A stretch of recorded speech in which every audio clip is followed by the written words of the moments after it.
Hey, what's happening? Thanks for stopping by. If you're just discovering this channel, join the journey by subscribing and spreading the word. It's a massive help. I'm building a global map of our viewers, so tell me where you are. Let's get started. Marilyn paused by the entrance, tilting her head slightly to catch a glimpse of herself in the hallway mirror. The sharp rhythm of her red heels echoed across the hardwood floor, measured, deliberate, almost like part of a carefully rehearsed act. She didn't so much as glance in my direction while she touched up her lipstick. "Don't wait up," she said, slipping her clutch beneath her arm. Then, with a slow turn and a sly smile, she added, "I've got plans tonight." She grinned like it was some light-hearted punchline, as if I were the straight-faced husband in her ongoing comedy routine. For a long time, that had been my role, silently absorbing the barbed comments she dressed up as jokes, the digs she laughed off. But something inside me had stopped absorbing the hits. "Plans?" I echoed, keeping my voice steady. She gave a casual shrug, fiddling with her bracelet like none of this was out of the ordinary. "Oh, come on, Jake. Don't make this a thing. You know we've been going in circles." Her laugh was soft, dismissive, like she was already saving the real version of it for someone else waiting just beyond the front door. I didn't laugh with her. I didn't protest either. I set my coffee cup on the counter and said, "Then I'll be sure anything with my name on it is gone by the time you get back." The sound of her laugh died abruptly, like a track skipping in the middle of a song. Her hand froze on the doorknob. "What did you just say?" Her voice had lost its playful tone, sharp now. "You heard me," I said. My voice remained calm, unshaken, final. She looked at me like I'd become someone unrecognizable, like she hadn't accounted for this version of me. For a long moment, neither of us said a word. "You're overreacting," she muttered eventually, but the edge in her voice had dulled. I didn't answer. I just met her eyes and waited until she looked away. She stepped outside and shut the door behind her with more force than necessary. This time, the silence that followed didn't feel oppressive. It felt like clarity, like something had been released. I didn't linger in the kitchen. I headed to the garage, flipped on the overhead light, and reached up to the dusty top shelf where an old lockbox had sat untouched for years. I'd never forgotten it was there. Inside were the things I'd quietly kept separate, documents that proved I existed independently of her. My passport, birth certificate, insurance forms, the title to my truck. Tangible pieces of a life outside Marilyn's orbit. I laid them all out in a neat row across the workbench. I wasn't angry. I wasn't frantic. I moved with calm precision, like organizing tools back into place. As I sifted through the papers, a thin envelope slipped free from between some faded receipts. It wasn't addressed to me. Curiosity nudged me to open it. Inside was a folded bar tab from a rooftop lounge downtown. Marilyn's name topped the bill. The final charges showed 2 guests, several nights in a row. I stared at it, the timing aligning in my head with unsettling ease. These weren't wine nights with friends. Marilyn wasn't the type for glittery cocktails in trendy spots. She preferred lazy nights in, phone in hand, glass in the other. Whoever had been across from her at those tables, it wasn't me. I tucked the envelope into my jacket and went back inside. At the kitchen counter, I opened our shared laptop and searched our inbox. Buried in promotional clutter was a rideshare receipt from just a few evenings ago. Pickup, our home, 8:15 p.m. Drop-off, that same rooftop bar, 8:42. I didn't feel surprised anymore, just focused. Each discovery was a quiet confirmation, a bolt tightening into place. I closed the laptop and scanned the room. Then I returned to the garage, put the documents back into the lockbox, and sealed it with a firm click. Tonight wasn't about confrontation. It was about being prepared, ready to move the moment I chose to. From the hallway closet, I pulled out a single duffel bag and laid it across the bed. I packed only what I needed: a week's worth of clothes, my laptop, and a folder of paperwork I'd set aside long ago. Nothing more. I lifted our wedding photo off the dresser, Marilyn's radiant smile, me in a rented suit. the two of us caught in a memory that now felt artificial. I studied it for a few seconds, wondering if anyone else had noticed how little she'd looked at me that day. Then I slid the photo from its frame, tore it clean down the center, and tossed both halves into the trash. In the bathroom, I grabbed a sticky note, wrote a single sentence, and pressed it against the mirror. "You can stop pretending it's just a game. No signature, no timestamp, just that sentence." I opened my banking app. The first thing I did was reroute my paycheck, back to the old checking account I'd kept open since college. Then I transferred part of the savings that, by law, belonged to me. I didn't drain it. This wasn't about revenge. I just needed to sever the cord, completely and cleanly. Finally, I canceled the oceanfront cabin I'd booked for our anniversary months ago. The refund processed almost immediately. When the last light of day slipped past the blinds, the house still looked untouched. Her makeup still cluttered the vanity, her jacket still hanging on its usual hook. But everything of mine, gone. I tossed the duffel into the back seat of the truck, locked up behind me, and didn't bother looking back through the glass.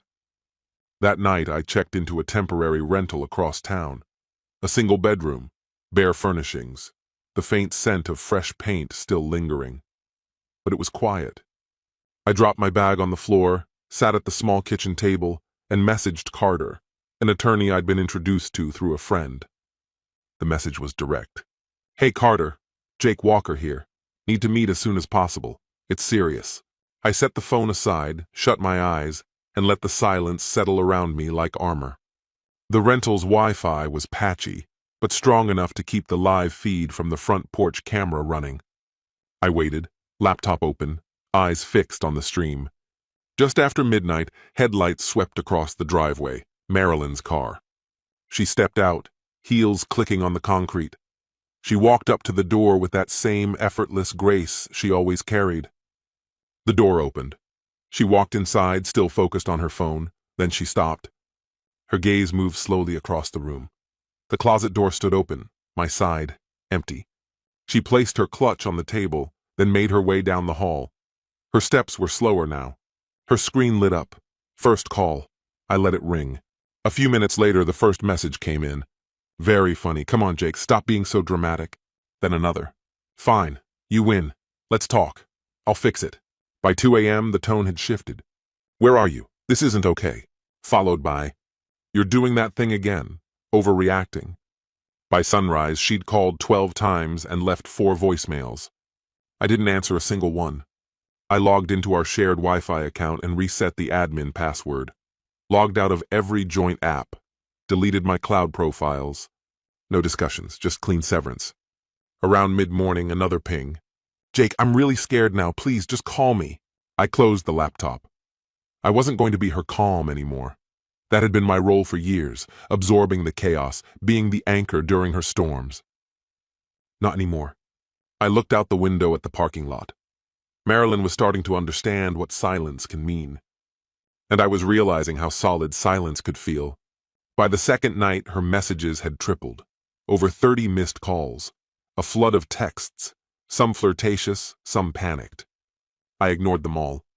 Instead, I pulled up the old phone bill we'd set to autopay. One number kept popping up, late-night calls, repeatedly. I copied it, dialed. A man picked up on the second ring. "Hello? This is Jake Walker," I said, voice calm. "You've been in contact with my wife, Marilyn." Silence. Then, "She said you two were on a break." His voice was tight, defensive. "We weren't." A long breath came through the line. "Damn. I didn't know at first. She told me you'd split, that you'd moved on. I haven't talked to her in a couple of weeks." "What's your name?" "Andrew Miller." I let that sit in the air. "I'm not here for apologies, Andrew. I want the truth. Did she meet you at the Riverlight Hotel last Friday?" Pause. "Yeah, she booked it. Told me it was about closing a chapter. I figured she meant you." My jaw tightened, but I kept my voice even. "Do you have any proof?" Seconds later, my phone buzzed. An email. Screenshots of their messages. A hotel booking receipt. 2 guests. King Suite, dinner included, timestamp clear. I scrolled through the attachments slowly. My chest was heavy, but for the first time in a long time, I felt grounded. "I didn't want this to happen, Jake," Andrew murmured, voice low. "I thought you deserved to know. That's all." "You've said enough," I answered and disconnected the call. The glow from the laptop illuminated the dark room in cold light. On the screen, the email sat open, evidence that unraveled the lie Marilyn had worked so carefully to protect. She didn't confess. Someone else had let the truth slip through quietly, without noise or blame. No shouting followed, no dramatic reaction. I dragged the files into a hidden folder and shut the lid of the laptop. For the first time in ages, I didn't feel powerless. I had clarity. The illusion she maintained had shifted, and with it, the control she thought was hers. 3 days later, someone knocked. Just 3 soft raps, barely audible, not urgent, not angry. I didn't need to look to know. She stood there, Marilyn. No heels, no polished look, just sneakers, a zipped hoodie, and no makeup. Her mask was gone. I opened the door halfway and rested my shoulder on the frame. "How'd you track me down?" She glanced behind me, eyeing the small apartment. "You mentioned this place once, years back, when we drove past that old park. It stuck with me. I didn't step aside to let her in." "Jake," she began quickly, "nothing happened with him. I know what you're thinking, but I didn't go that far. I needed you to see me again. You've been so distant." My expression didn't change. "Distant? You barely talk anymore," she continued. "You don't even fight back. I thought if I pushed, maybe you'd react. Maybe you'd show me you still care." Her words hung between us for a moment. I reached for my phone, opened the email, and turned the screen toward her. The hotel invoice was front and center. The color drained from her face. "He's lying," she whispered. "There are 2 names on the reservation. And your texts. That's not a fabrication." She shifted uncomfortably, fingers fidgeting. "It's not what it seems." I was confused. I made mistakes, but walking away like this? That's heartless. "No," I said, calm but firm. "What's heartless is betraying someone and acting like it's some harmless joke and expecting them to laugh along." Her eyes shimmered, panic clear, but no tears fell. "Please, Jake. Come back. We can get through this. I'll explain everything." "Come back?" I echoed. "Home is where someone stands with you, not laughs behind your back." I closed the door, not with force, just enough. Final. Outside, I heard her footsteps shuffle across the pavement. Then the distant sound of a car door shutting. And then, nothing. I returned to the table and sat down, phone still in hand. The screen glowed with the same message, but now the silence around me didn't feel hollow. It felt earned. The next day, I met Carter in his office. He wore a sharp suit and spoke in clipped tones. "You're certain?" he asked after I laid out everything. "I am," I replied. "Start the paperwork. I want to move forward." He nodded and began to jot things down. "Assets are simple enough. Property, finances, vehicles. Anything under your name stays with you. We'll keep it clean." I slid a folder across to him. Bank statements, the truck title, insurance forms. "She can have the car. She always preferred it. I'll take the truck, my gear, what's already mine. That's all I need." He looked up, eyes narrowing slightly. "Most people come in ready for battle. You're not angry?" "I'm not chasing a fight," I said. "I want a clean break. That's it." Carter gave a brief nod. "Then that's what you'll get." By noon, the draft was ready. I signed the first set of documents and handed the pen back. It felt like a breath I hadn't realized I'd been holding. For years, Marilyn had dictated the rhythm, but this time it was my move, and it would be the last. Back at the apartment, I opened the laptop again and cued one final message. It would go out automatically once the documents were officially delivered. No drama, no explanations, just a single definite line. "No more games, it's over." No accusations, no monologue, just closure. I leaned back in the chair and stared up at the ceiling.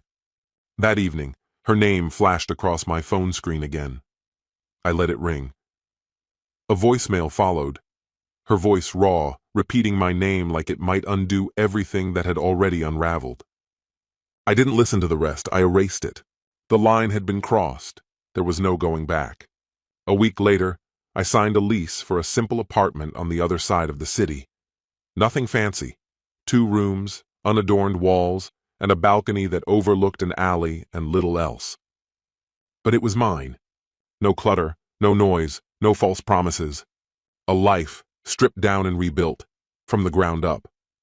On my terms. That first night, I paused in the doorway, keys resting loosely in my hand. My thoughts wandered back to that scene in our old apartment, Marilyn turning to me with that casual tone, offhandedly mentioning she had a date. She'd laughed then, expecting me to react like always, to wince or argue. But I didn't. What I said instead caught her by surprise. She hadn't yet learned how silence could be sharper than any argument. The phone buzzed on the kitchen counter, another voicemail from her. I didn't bother to play it. I powered the phone down, slipped it into a drawer, and stepped outside. I took my coffee to the balcony. For once, the quiet didn't feel like punishment. It felt like peace. The next morning, I opened my laptop and checked my emails. Sitting at the top was a confirmation. The divorce papers had been received. The read receipt showed she'd opened them. At that exact moment, my scheduled message had been sent. No more pretending. We're through. I closed the laptop, slid open the balcony door again, and stepped into the morning air. She used to tell me not to wait up. Now she knew I never would. And just like that, it ended. One door closed quietly behind me, and another opened. This one mine and mine alone.